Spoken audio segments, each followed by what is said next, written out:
bom dia a todos.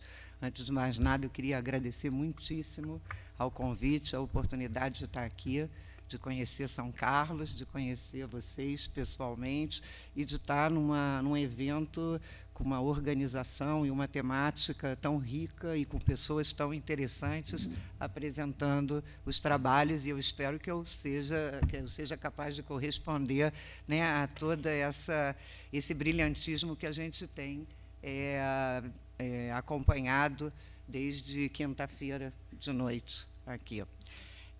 A temática, né, de educação à distância, fundamentos epistemológicos, quando eu recebia essa demanda, essa temática, eu vi como um desafio, né? Eu trabalho com tecnologia educacional e eu nunca tinha me preocupado em tentar sistematizar o conhecimento no que diz respeito mais à educação à distância, né?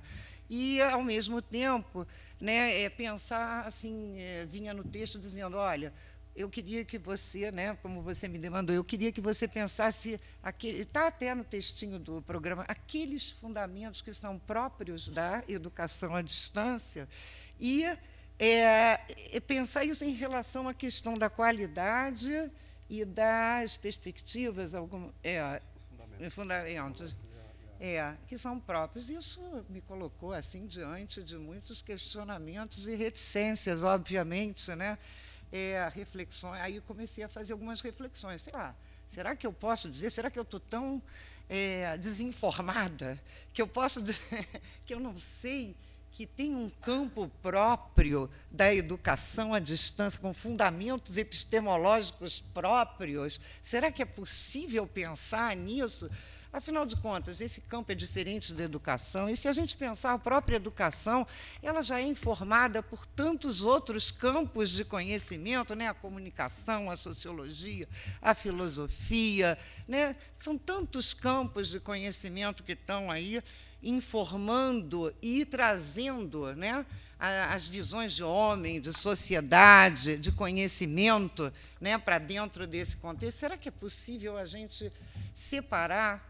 Eu acho que não é possível a gente separar, né? Inclusive porque eu acho que, quando a gente está discutindo educação à distância, eu acho que já teve outras pessoas que já tiveram aqui, eu vou me repetir, a gente está discutindo educação, né? Não é possível a gente se descontextualizar dessa questão.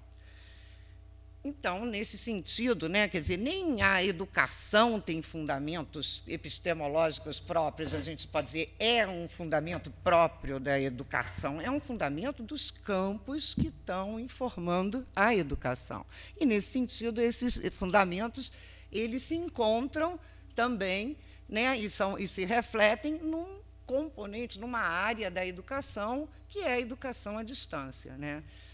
A educação à distância é um campo muito complexo, se a gente parar para pensar. Ele é multifacetado, ele tem muitos significados. Hoje a gente fala em educação à distância, até quando a gente está fazendo uma atividade presencial mediada, né? Você fala, estou fazendo educação à distância porque tem elementos. Ela pode levar nomes específicos de aprendizagem mista, blended learning, etc., mas ela está presente em várias situações e em vários contextos. Ela está presente até quando a gente não está pensando em educação. A educação à distância está presente nos diferentes contextos hoje, com toda a rede, né? Com toda a conectividade que a gente tem. Então, esse conceito mesmo de educação à distância já é um conceito muito complexo, né, da gente poder trabalhar. E uma outra questão que eu acho que passou pela minha cabeça para iniciar essa discussão e que eu achei muito importante é a ideia de que, estudando, não existe uma diferença, né? Quando a gente fala, a gente está falando em educação, aí a gente, por exemplo, a gente está falando no plágio, a gente está falando nas interações, a gente está falando na cooperação, né, nas possibilidades todas que a gente vem falando a partir de olhar essa nova realidade mediada, né, do processo educativo, mas ela é a mesma coisa no processo presencial, né? Ela se constitui também em todos os ambientes onde há pessoas, né, trabalhando conjuntamente, até em atividades de prática, e o que eu acho que é muito importante, quando a gente discute essa questão da pesquisa da EAD, é que ela vem possibilitando que a gente enxergue questões que, às vezes, no ensino tradicional, no ensino presencial, a gente não era capaz de enxergar, porque a gente já tomava como sendo resolvido ou como não sendo uma questão essencial do processo de ensino-aprendizagem, né? Então, eu acho que essas são questões muito importantes quando a gente vai fazer uma reflexão mais, eu nem vou dizer epistemológica, porque eu não seria tão, não sei se eu teria competência para tanto, mas mais conceitual, né, teórica, sobre a questão da educação à distância, que possa nos informar as pesquisas nesse campo. Então, a primeira coisa que eu me propus a fazer era tentar identificar as principais temáticas de investigação que são mais correntes na educação à distância. Essas que poderiam estar sendo estudadas em outros contextos também, né? Discutir essas teorias e construtos que fundamentam o desenvolvimento, a prática e a pesquisa. Por exemplo, a gente tem visto aqui, durante esses dias, uma prática com uma riqueza enorme de experiências de educação à distância. Então, eu acho que essas teorias, não dá para dizer essas são as teorias que fundamentam a pesquisa, elas estão no todo, elas estão no processo de desenvolvimento, na prática e na pesquisa, né? Não dá para separar muito essas questões. Falar um pouco da evolução desses conceitos, ou se eles estão convivendo ainda, né? Então, será que a gente convive modelos diferentes? Será que a gente está conseguindo, como o professor Hermano falou, aproveitar o de bom que outras experiências com outros modelos trouxeram e como a gente está convivendo com esses construtos que foram se construindo ao longo do tempo? E como os avanços das tecnologias vêm também influenciando, porque eu acho que a questão da tecnologia, que vai ser da próxima mesa, né, mais de perto, ela é muito central, né, na aproximação de novos paradigmas, de novos construtos para a pesquisa nesse campo, né? Então, e apontar algumas tendências. Será que eu consigo fazer tudo isso nesse tempo? Acho que eu já perdi 5 ou 10 minutos. Mas vamos lá.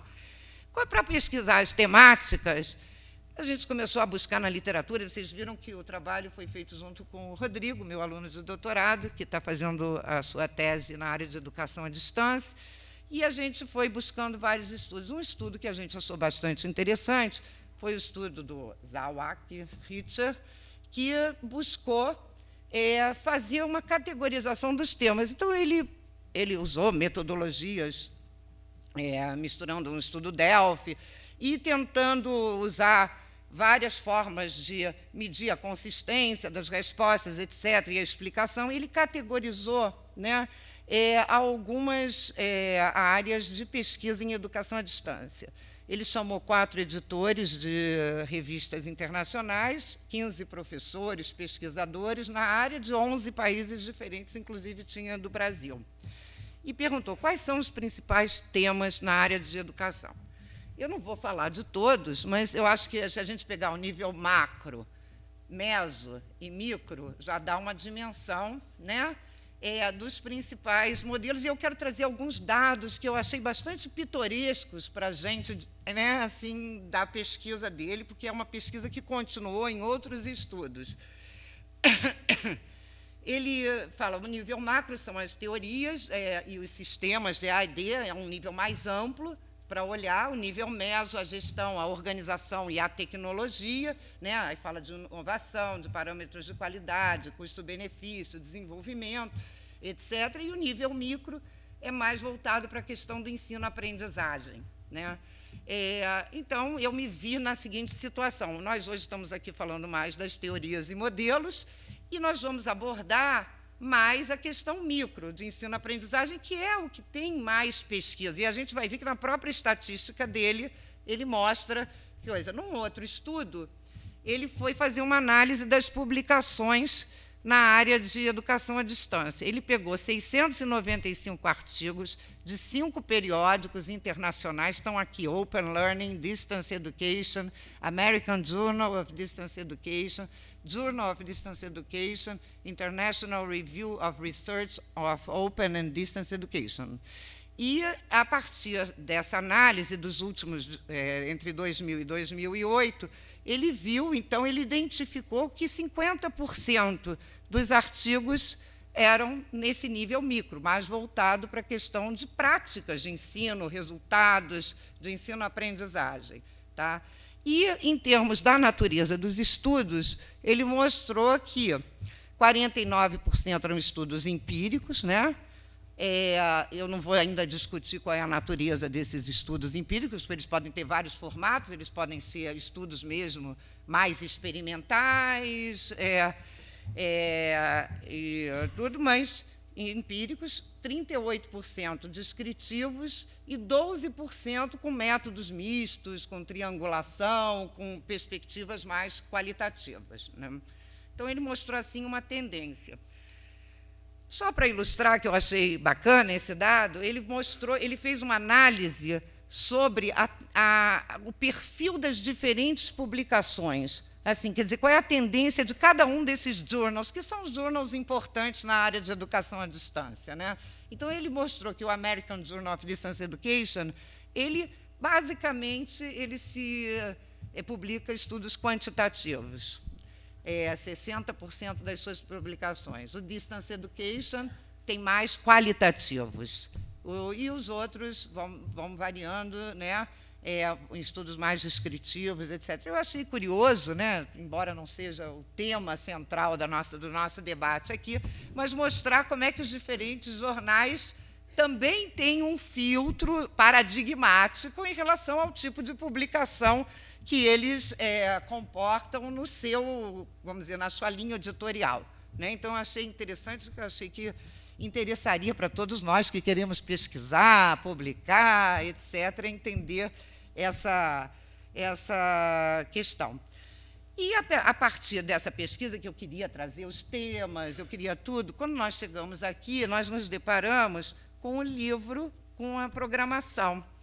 Então, nós tomamos uma decisão de, pelos títulos, é claro que não tem um compromisso com a coisa, tentar mapear para ver se os títulos dos trabalhos, o que eles nos indicavam, ia conferir com o que a gente estava trazendo aqui para vocês. Então, nós fizemos um rápido levantamento, codificamos todos os títulos dos posters, da apresentação de posters, né, das apresentações, e vimos que dos 141 títulos que estão presentes hoje aqui, classificados de acordo com o trabalho desses autores, né, a tendência maior é realmente no micro, com um nível de percentagem bem parecido, né? A maioria dos estudos se voltam para experiências de ensino-aprendizagem em espaços de educação à distância, né? Num nível mais intermediário meso, e os que menos têm a discutir as questões mais gerais, né? Tem alguns estudos sobre cidadania, sobre a discussão do letramento, sobre questões mais gerais relacionadas com a sociedade, eram em menos proporção. Então, de uma certa maneira, eu acho que a gente pode dizer que nesse evento aqui há um olho, assim, geral, né? Pela minha interpretação, pela nossa interpretação, a partir dos títulos dos trabalhos, a gente tem mais ou menos a mesma... o mesmo perfil de produção acadêmica sobre esse tema da educação à distância. Mas que teorias e modelos, né? Eu sei que eu não vou ter tempo de ficar discutindo cada modelo desses, cada autor desses, né? E dentro dessa perspectiva do ensino e aprendizagem, mas a gente tentou fazer, eu vou mostrar para vocês, uma gradação de cores, né? Tem o verde mais claro, o verde intermediário e o verde mais escuro. Eles foram reunidos a partir de algumas categorias. Então, eu posso explicar para vocês. Por exemplo, existem alguns conceitos centrais que são, às vezes, subentendidos ou são claramente utilizados nas pesquisas sobre a AD. A questão da distância, conceito de distância. é um conceito. O conceito de autonomia do aluno, por exemplo, versus ensino individualizado, né? O conceito de controle sobre o material ou sobre a transação educacional, né? Então, são várias questões que estão aí imbricadas. A questão... Já tem 15? Ah, tá bom. Me dá... Acho que vai dar mais 7. A questão, né, da colaboração, a questão do espaço de autoria. Então, eu não vou poder me detalhar em todos esses olhares, mas a gente tentou fazer nessa gradação de cores, mostrando que os primeiros modelos são os modelos mais fechados, dentro de uma perspectiva mais industrial, onde a questão da distância ela é entendida apenas como superação de uma distância física e não de uma distância pedagógica, que eu acho que é um conceito muito importante, né? Que está voltado para uma produção sistemática e organizada de uma estrutura de ensino, de educação à distância, baseada só no material, e, normalmente, ou no material impresso, e a gente vai poder discutir depois, porque eu acho que se perpetua nos materiais informatizados, esse modelo fechado, muitas vezes, né? E, apesar de todo o potencial que a tecnologia tem para outros espaços. Então, vamos dizer, a gente diria que seria do início, as primeiras teorias, as primeiras tentativas de formulação teóricas, que são dos anos 70, anos 80, mas que eu acho que elas ainda convivem com o nosso olhar hoje, né? Um modelo de produção. Até quando se começa a se discutir que existe uma interação no processo educacional, como é o caso da conversação didática guiada, ela é voltada para o texto, para a discussão, né, de como é que você vai construir um texto com diálogo, né? Um texto onde o aluno possa pensar, possa... Então, vai começando a romper, mas ainda não rompe com um modelo fechado. Num segundo grupo de teorias, né, eu vou citar a teoria da comunicação e controle, né? Então, aonde já começa a falar, bom, controle não é ensino individualizado, não é isolamento do aluno, né? É ele no centro da transação educacional, com a possibilidade de ter independência, de escolhas, de busca de suporte, né? Então, já vai rompendo com um modelo fechado, já coloca o sujeito mais dentro do processo, né? E aí geram-se novos pensamentos, onde entra a questão de contrapor a presença pedagógica, né, a distância pedagógica com a distância geográfica. Até porque, né, é muito importante a gente refletir que a distância pedagógica é muito mais grave do que a distância geográfica. Hoje, então, nem se fala com os meios de comunicação, né? E que isso a gente muitas vezes não pensa no ensino presencial, né? A gente desconsidera no ensino presencial que pode estar havendo um ensino à distância, né, dos nossos alunos. Todos esse grupo ele vai caminhando no sentido de já pensar na interação, né? O conceito de interação, já que o sujeito está no centro do processo, né? Então, eles vão se aproximando mais de abordagens mais interacionistas, mais construtivistas, né? Do sujeito pensando na interação, por exemplo, entre o estudante e o conteúdo, entre o estudante e o professor, entre estudante e estudante, entre o estudante e também, nos sistemas computacionais, entre a interface, que também foi uma linha de investigação que se desenvolveu bastante, mas já tendo o aluno como centro do processo de aprendizagem. E as teorias, que eu acho que são teorias mais atuais, que hoje se colocam até como desafios, né, construtos e teorias mais que se colocam como desafios, difíceis de serem pesquisados, e são modelos educacionais que rompem já com a questão do aluno como um sujeito único, mas com o papel do contexto social no processo de aprendizagem como sendo uma matriz importante de pensar, né?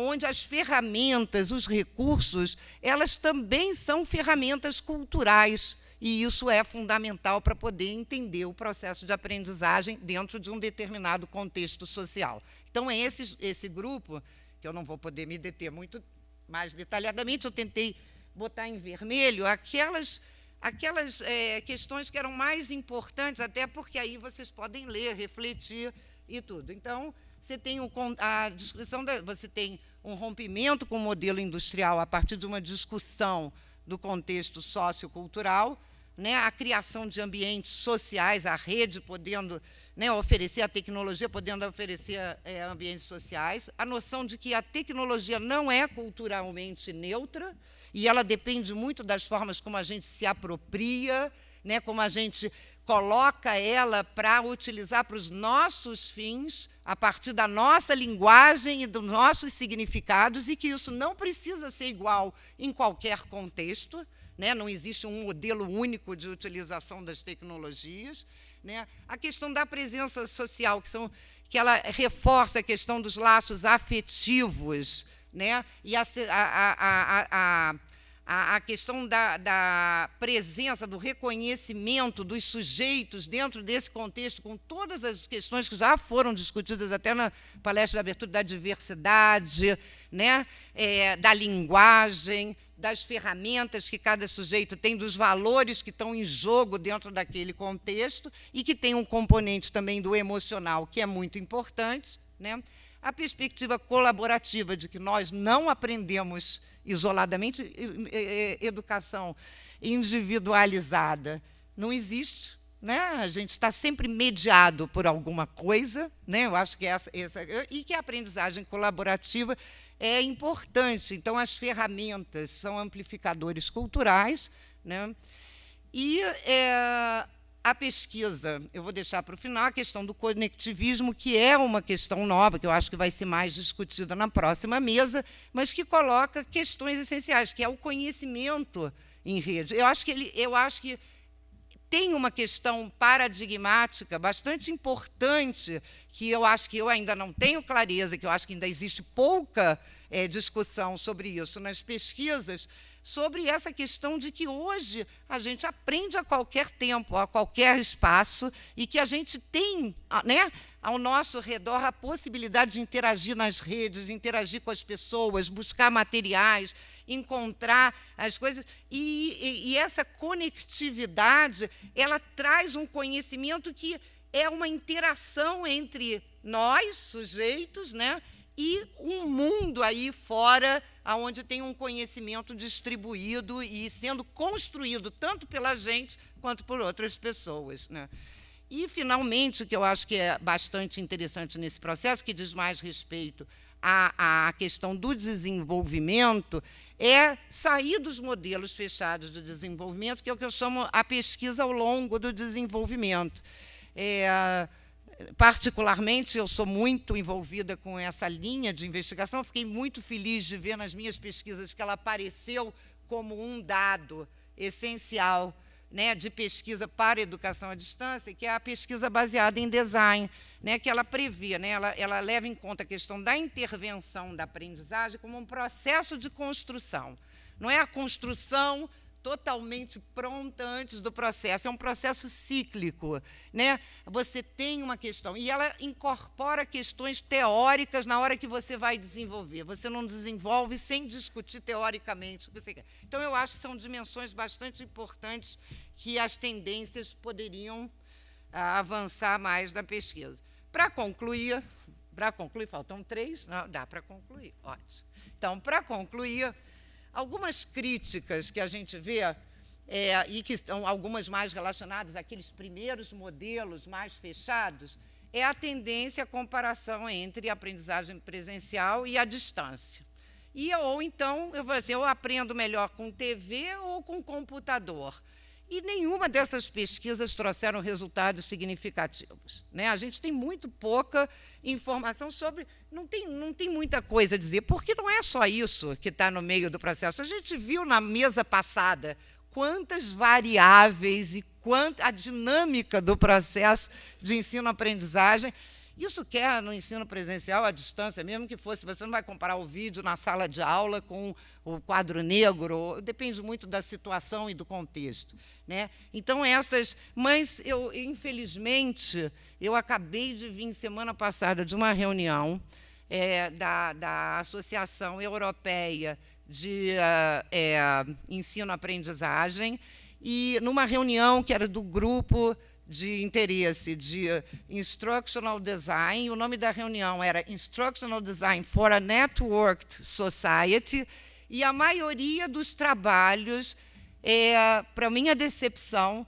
eram trabalhos que seguiam um pouco essa natureza empírica de grupo controle, de um grupo vai para um tipo de tratamento, o outro grupo vai para outro tipo de tratamento, e muitas vezes sem trazer, muitas não, a maioria sem resultados significativos, e diz, não, mas ali naquela linhazinha a gente reparou que foi alguma coisinha, mas com pouco significado para as grandes questões complexas que hoje a gente está vivendo aí nesse maré. Quem vive, né, vocês trouxeram essas questões. Campos de prática, né, eu acho que a maioria das pesquisas que a gente tem visto, elas são baseadas, é um campo de prática. Eu acho que a EAD tem sido caracterizada como um campo de prática.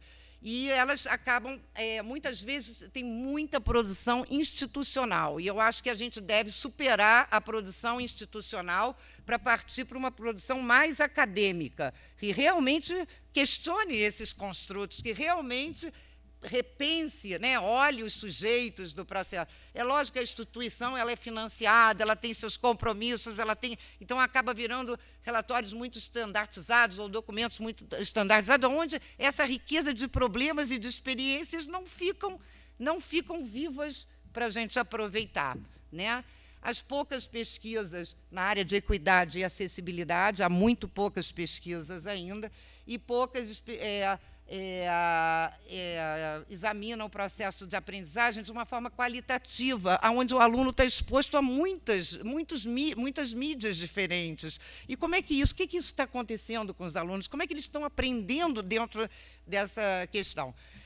Em termos de recomendação de pesquisa, o próprio Zawak Richter, quando ele faz aquela classificação inicial daqueles 2 trabalhos que eu relatei para vocês, ele indica algumas papel da cultura, diferenças de programa, as pesquisas comparativas de sistema, a história da EAD, né, e por aí vai. Eu não tenho tanto tempo assim, toda hora eu recebo uma plaquinha.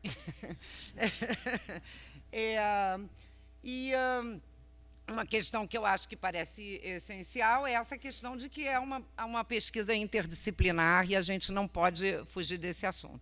Para fechar, né, eu gostaria de deixar uma mensagem que, vamos dizer, a minha visão não é possível separar social de cognitivo. Isso aqui, em 1991, não dá para separar o que é aprendizagem do que é vivência, experiência social, porque isso é uma coisa integrada. Não pode, é muito difícil estudar independentemente. E eu vou finalizar, então, com a visão da Jean Lave, que eu acho que ela traz, apesar dela não trabalhar diretamente com a questão da educação à distância, mas ela trabalha com coisa que na sociedade em rede, devemos repensar a noção de aprendizagem como uma propriedade que emerge da participação legítima das pessoas em comunidades de práticas, né, que pode ser de aprendizagem. Essa visão olha a mente, a cultura, a história e o mundo social como processos interrelacionados que constituem uns aos outros. Compreender os contextos socioculturais da aprendizagem é um importante desafio para pesquisas futuras. E eu acho que é com isso que eu queria terminar a minha fala.